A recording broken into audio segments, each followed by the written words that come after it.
APDSC short 194 సౌష్ఠవాక్షాల పరంగా సరికానిది ఏది అని అంటున్నాడు. ఇక్కడ ఆప్షన్స్ విధంగా ఇచ్చాడు. ఫస్ట్ చూస్తే చతురస్రానికి స్క్వేర్ కి 4 సౌష్ఠవాక్షాలు లైన్ ఆఫ్ సిమెట్రీస్ అంటున్నాడు. స్క్వేర్ చతురస్రం ఈ విధంగా ఉంటుంది.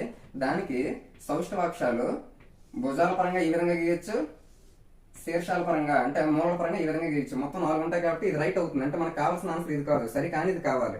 దీర్ఘచతురస్రానికి 2 ఉంటాయి అంటున్నాడు. దీర్ఘచతురస్రం కనుక్కుంటే భుజాల పరంగా మాత్రమే ఉంటుంది కాబట్టి 2 ఉంటాయి కాబట్టి అది కూడా రైటే.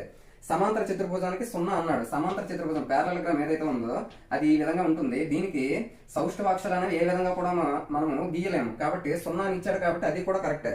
మరి ఆప్షన్స్ పరంగా చూసుకుంటే లాస్ట్ అవుతుంది ఆన్సర్. రాంబస్ కేమో సౌష్ఠవాక్షాలు 4 అన్నాడు.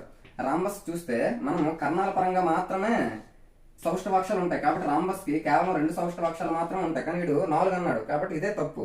మనకు కావాల్సిన కూడా సరికానిది కాబట్టి option 4 is the correct answer. Thank you.